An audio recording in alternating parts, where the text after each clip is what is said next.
Hey everyone, so this is Love or Fear, and I am coming to you with both some practical information and some messages from universe. And I am sure we are all pretty well inundated with this coronavirus information. And, pardon me, that would be allergies. No, I'm not sick. Um, kind of sound like a frog in a blender, but I am otherwise healthy and well.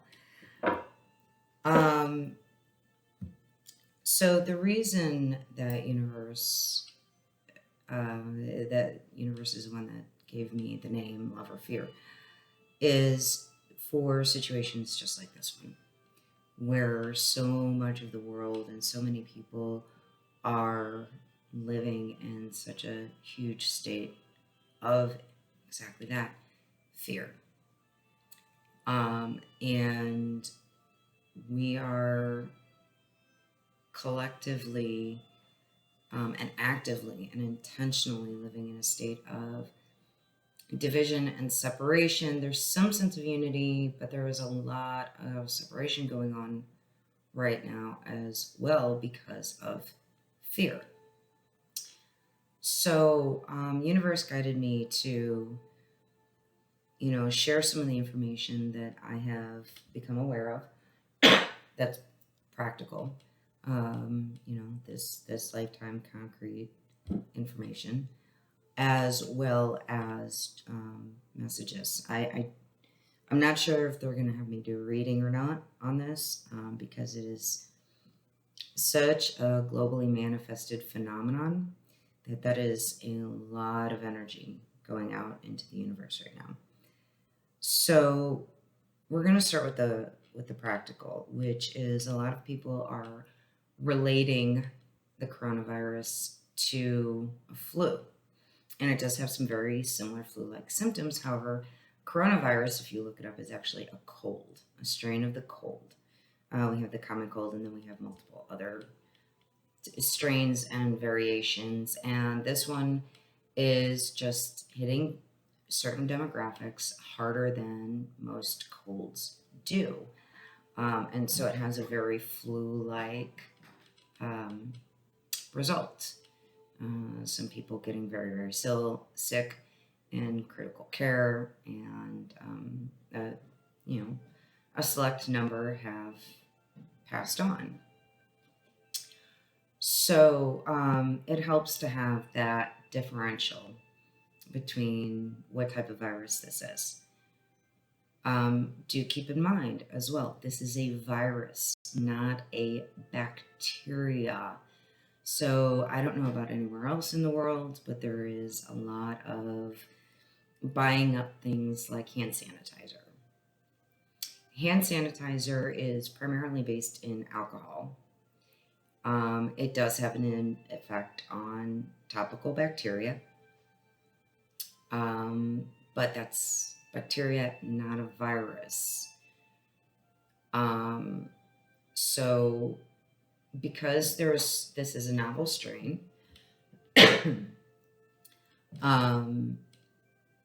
a lot of information that is yet unavailable about this particular virus and what it responds to and doesn't respond to. So just to put it out there, bacteria and viruses are two very, very different things. There are instances where bacteria can actually be a defense or have a more direct impact on something like a virus. So since we don't know the structure and we don't know what all it's going to respond to, I'd like to put the information out there that using a copious amount of an antibacterial, topical, ingested, what have you, could, I'm not saying it does or will, I'm not a doctor, I'm not a virologist, I'm not a pharmacist, but it could have a negative consequence. At best, it will have no consequence at all. And then the only thing you're doing is ridding yourself of naturally occurring beneficial bacteria. So you might want to, do a little research, do your due diligence, do what's right for you and your family, of course, and your loved ones. But do take that into consideration. Be aware of it. Additionally, it is shown, and some of this information will be shared in the description box as well. I'll provide links because I'm not just going to put this type of information out there without being an expert and then not cite the resources. It is being shown that there is a strong likelihood, not a guarantee, that zinc can have an impact on termination, prevention, and so on of these types of cold viruses, including this new strain of coronavirus. I did validate that there is some evidence that it is being a helpful resource. What I have not had a chance to look into, a lot of these cite zinc lozenges. I talk to your doctor, what have you, if you are on a multivitamin or you're already taking an oral zinc supplement.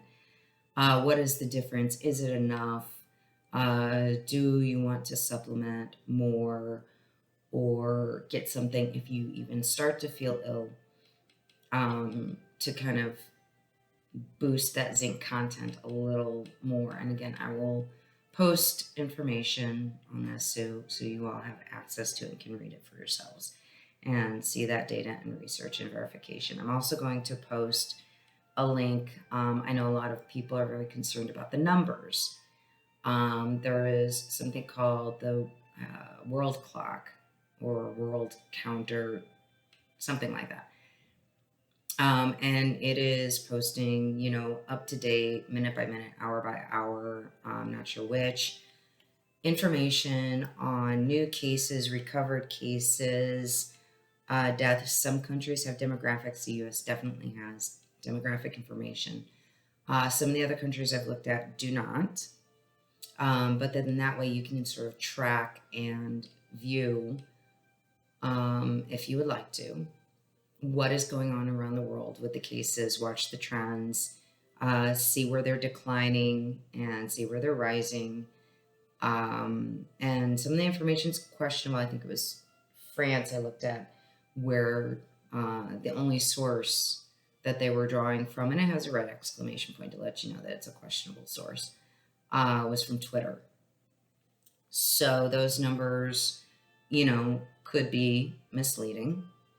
There's also some BBC articles out there that does show, that the predictions of this virus could be a little slanted because there's so much information we don't have about numbers. Like there's a lot of people that get sick and they don't go to the doctor because they have, a sore throat, a headache. They stay home, they get well. So the numbers can get skewed by that lack of reporting and check-in. And if I can track it down, there's another link. It is in Italy, where there is isolation occurring, but it is this, some of you may have seen it. It is these people out on balconies. It's just a really, really beautiful expression of people still coming together, but without being in direct contact. And still generating that higher level of vibration, still acting as community through music. So I want to make sure to put that out there. Another new thing is that because I believe so completely in everything. Hey, sorry, my cat is trying to eat one of my plants, which is not permissible. And I found this very interesting, and I did not get to read all of it, but there is research that is heavy into progression, showing that some viruses, like the herpes viruses, are being used to combat major diseases like cancer, leukemia. And we all wonder, what is the purpose of these things that make us sick? What is the reason for? So even though there are, definitely some demographics that are in a much higher risk pool, people who are elderly, people who are immunocompromised, and we do need to be cognizant and appropriate and be aware of this and take care of ourselves in a physical sense so that we can protect those more vulnerable parts of our population. But, I do believe very, very solidly everything for a reason. I also feel like that for some of us, for many of us, even if you're not on a spiritual journey, this is, in a sense, a test of humanity. And the reason I see this as a test of humanity is because there is a lot of encouragement to separate and to divide and to abandon based on fear. And everybody is afraid, and people are isolating themselves. There is a 93 to 97% recovery rate for people of normal age and health, between the ages of 0 and 60 plus. We'll say 60 plus.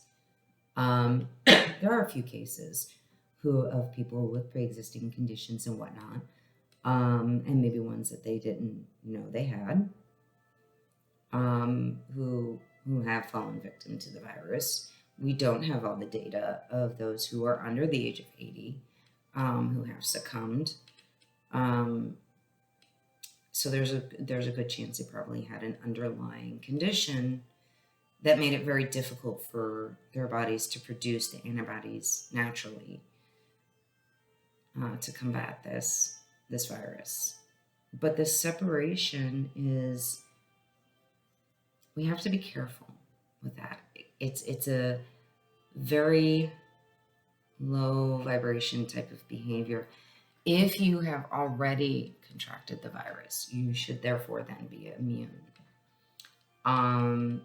If you've recovered from the virus, please do whatever you can to get out in the community and work with those that need it. If you have stockpiled toilet paper, sanitizer for those that, feel that they should be using it, or anything else, if you have anything that is needed, check with your neighbors, check with your schools, check with your churches. There is also a massive blood shortage, which means necessary care and surgeries and recoveries are being halted. Work together in whatever way you possibly can and meet the situation in a state of love rather than fear. The majority of us will be fine. We'll feel like we have a cold, maybe kind of like a flu. We will recover and we will be fine, whether you get it or not. And if you do contract it and you recover, which is the most likely scenario for the majority, then you should therefore be immune to future exposures. And instead of separating and isolating and turning people away, work together within your church community, your school community, stores, restaurants, all kinds of places are closing down. People are losing work hours, which means they're losing income, which means self-sustainability is dropping. And one of the most vulnerable populations in anything like this this is going to be those who are impoverished, because their access to resources is already limited. Their access to healthcare is limited. And these are the individuals who are going to, at least economically, suffer even greater losses. Reach out. Don't let fear win. Don't let fear be what controls your decisions, your actions. If you are a healthy, non-compromised individual between the ages of 15, 14, whatever is appropriate in your area for you as a family, and 45, then don't live in fear.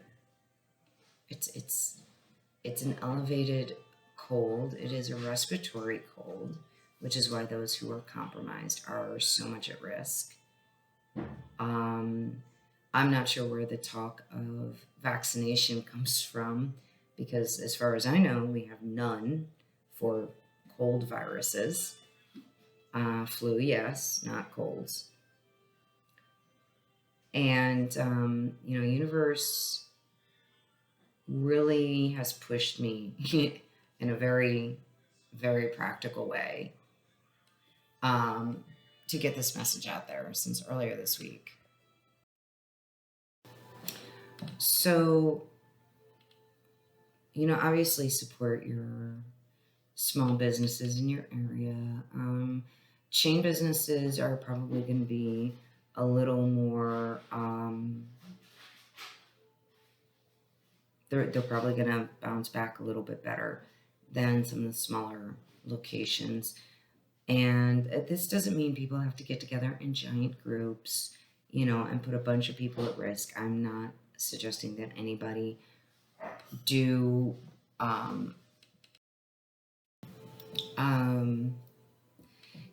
I think some of the retail areas that are doing things like having specific hours for the elderly and for the immunocompromised so they are protected is a fantastic idea.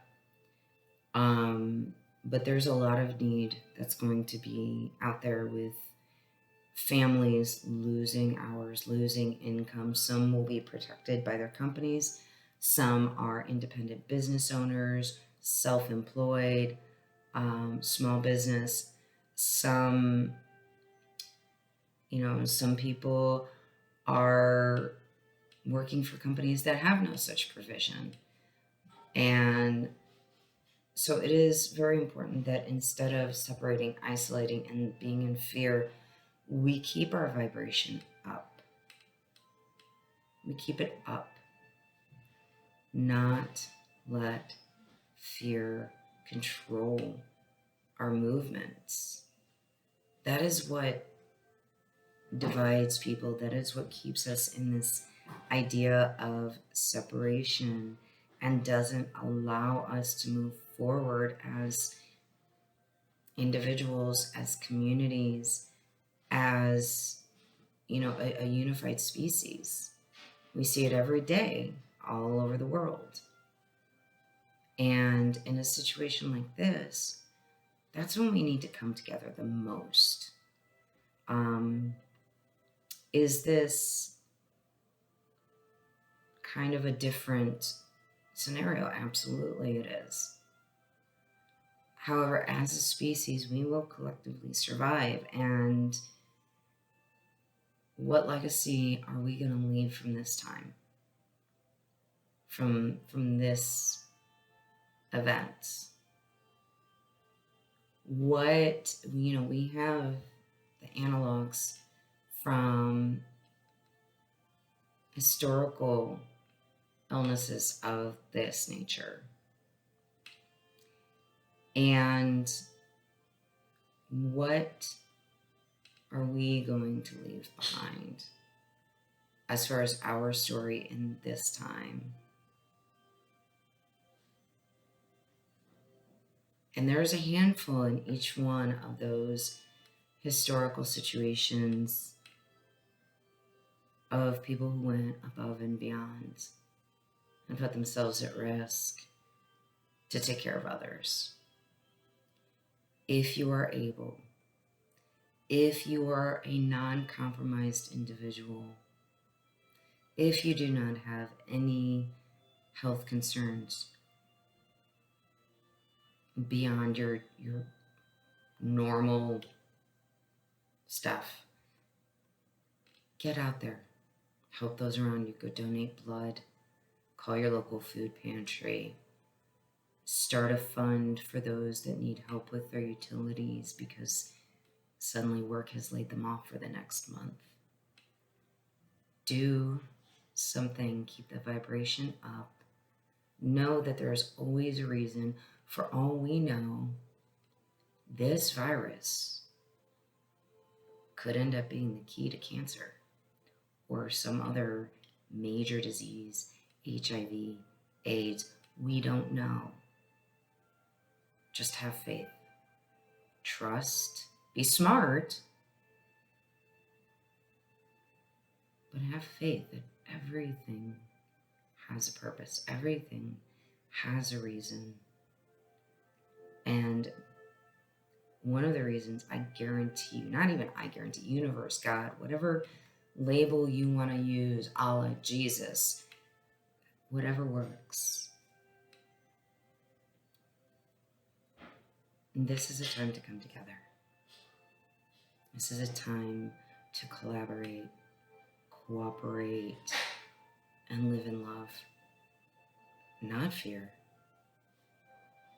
And the wonderful thing is that as human beings, we do have free will. You do get to choose. Are you going to choose to live in love? Or are you going to choose to live in fear?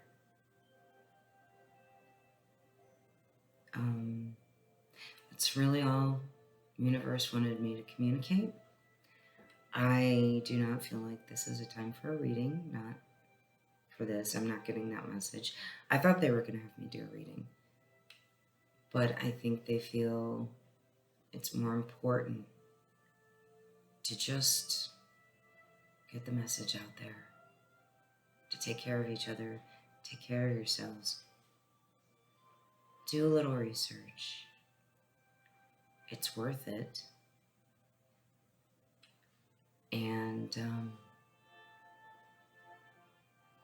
just remember, we're all here for a reason. Everything has a divine purpose. There are no coincidences.